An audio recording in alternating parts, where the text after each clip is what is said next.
শীতের সন্ধ্যায় তোমাদের সকলকে পুলি পিঠের শুভেচ্ছা। নতুন রকম লাগলো না? তো যাই হোক, এখন হচ্ছে শীতকাল চলছে, আর শীতকাল মানে খেজুরের গুড়, পিঠে, পুলি আর হচ্ছে ফুলের সুবাস, তাই না? তো আজকে হচ্ছে আমাদের বাড়িতে হচ্ছে সন্ধ্যায়, আজকে হচ্ছে বৃহস্পতিবার, তো পিঠে হচ্ছে, কারণ রাতে তো ভাত খাবে না মা বৌদিরা।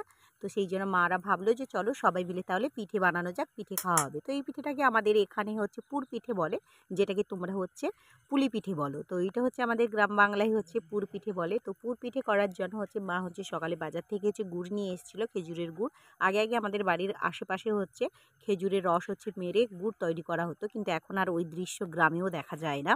তো যাই হোক, আমরা হচ্ছে সবাই মিলে সন্ধ্যার সময় হচ্ছে পিঠে বানাতে বসে গেছি। আমি, বৌদি, মা সবাই মিলে, আমার ৩ জন। আর বেবিকে দিয়ে আমি হচ্ছে ক্যামেরাম্যান বানিয়ে ফেলেছি। আর আমি তো কয়েকটা বানালাম। আর হচ্ছে আমার চোখের সামনে যদি আমি ছই দেখতে পাই, সেটা না খেয়ে আমি থাকতে পারি না। কারণ তোমরা আমার মতন কে কে আছো? আমি হচ্ছে ছই হচ্ছে মানে পিঠে বানাতে বানাতে হাফ ছই হচ্ছে মানে পুরটা আমি খেয়েই ফেলি। তো যাই হোক, এখন হচ্ছে আমি পিঠে বানাচ্ছি। দেখো, আর এতগুলো হচ্ছে পিঠে আমি নিজেই বানিয়েছি। মা হচ্ছে খোল বানিয়ে দিচ্ছে, আর আমি আর বৌদি মিলে হচ্ছে পিঠের হচ্ছে মানে পুর দিয়ে পিঠেটা বানাচ্ছি। তো এই চালগুলো হচ্ছে আমাদের বাড়িতে মা আর বৌদি মিলে হচ্ছে চাল হচ্ছে বেটেছে। তো সেইটা তোমাদের সঙ্গে শেয়ার করা হয়নি, কারণ আমার ক্লাস ছিল। তো যাই হোক, ওই জন্য ভাবলাম যে চলো পিঠেটা কীভাবে বানাচ্ছি সেইটা দেখাবো। আর আমাদের এদিকে পিঠে হচ্ছে পুলি পিঠেটা একটু অন্য রকমের বানানো হয়। আমরা হচ্ছে দেখো মুগ হচ্ছে মুড়ে একটু হালকা ডিজাইন করার চেষ্টা করছি। তো এটা হচ্ছে আমি আমার ঠাকুমার কাছ থেকে শিখেছি। আমার ঠাকুমা করতে আমি দেখতাম। তো যাই হোক, এইগুলো হচ্ছে বানিয়েছি। আর দেখো, তোমরা বুঝতে পারছো কি একটু ঢেউ খেলানোর মতন ডিজাইন হয়েছে।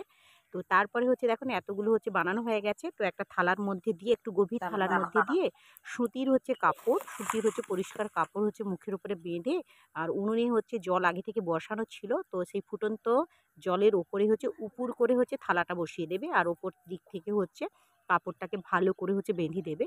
তো সুতির হচ্ছে কাপড় হলে ভালো হয়, কারণ সুতির কাপড় হচ্ছে পাতলাও হয়, ভাপটা ভালো যায় এই জন্য।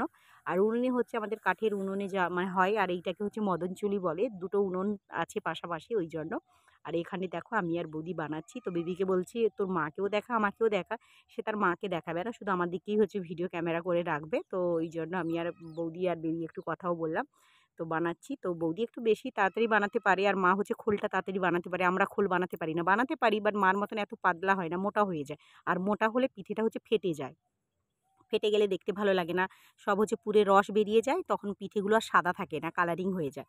তো এই জন্য বানাচ্ছি। বানাতে বানাতে ছই তো আমি অনেকগুলো খেয়ে নিয়েছি। মা তো আমাকে খুব বকা দিচ্ছিল। তো আই ডোন্ট কেয়ার, আমি বানাচ্ছি, খাবো নাও হতে পারে। তো যাই হোক, দেখো এখন হচ্ছে এইটা হচ্ছে হয়ে গেছে। কিছুক্ষণ হচ্ছে সময় লাগলো, কতক্ষণ আমি সেটা ঠিক বলতে পারবো না, কারণ আমি ক্যামেরা আর হচ্ছে গল্প করতে করতে ব্যস্ত ছিলাম। তো আমি বলতে পারবো না। আর এই মুহূর্তে আমার পাশে মাও নেই যে আমি জিজ্ঞেস করবো। যাই হোক, কিছুক্ষণ পরে হচ্ছে মা হচ্ছে একটু জল ওপরে ঠান্ডা জল দিয়ে দিল, যাতে ভাপটা বেরিয়ে যায়। তারপরে এইভাবেই হচ্ছে কাপড়টাকে ধরে ঝুলে রেখেছে, যাতে হচ্ছে ওই জলটা দিল তাতে হচ্ছে জলগুলো নিচে মানে পড়ে যায়। নাহলে যখন ঢালতে যাবে তখন জলের ওপরে হচ্ছে পিঠেগুলো পড়ে যাবে, ওই জন্য। আর দেখো অনেকটা জল বেরোচ্ছে, কারণ মা ওপরে ঠান্ডা জলটা দিয়ে দিয়েছে না। তো যাই হোক, হয়ে গেছে। এখন এই গামলাতে হচ্ছে মা হচ্ছে পিঠেটাকে ঢালবে। আর তোমরা দেখো, একটাও পিঠে কিন্তু ফাটেনি, কারণ আমরা সঙ্গে সঙ্গে করছি, আর সঙ্গে সঙ্গে হচ্ছে ভাপে সিদ্ধ করছি। এইটা যদি একটুখানি রেখে দাও, চালের গুঁড়িটা হচ্ছে তাহলে একটু ড্রাই হয়ে গেলে ওটা হচ্ছে ফেটে যাবে। দেখতে পাচ্ছ, একটা পিঠেও ফাটেনি। আর এটা খেতে হেভি টেস্টি। তো এটাকে হচ্ছে দুধে দিয়েও তোমরা করতে পারো, কিন্তু আমরা হচ্ছে এইভাবে ভাপে করি। আর দেখো, আমি হচ্ছে এবার নিয়ে চলে এসেছি। পিঠে নিয়ে চলে এসেছি। আর সত্যি কথা বলতে কি, পিঠে বানানোর সময় আমি এত ছই খেয়ে নিই যে পিঠে খাওয়ার আমার ইচ্ছা আর থাকে না, অনেকগুলো খেয়ে নিই। তো এই জন্য চারটা নিয়ে এসেছি। আর খেতে কিন্তু খুব টেস্টি ছিল। তো যাই হোক, আমার ভিডিওটা তোমাদের কেমন লাগলো অবশ্যই আমাকে কমেন্ট করে জানিও।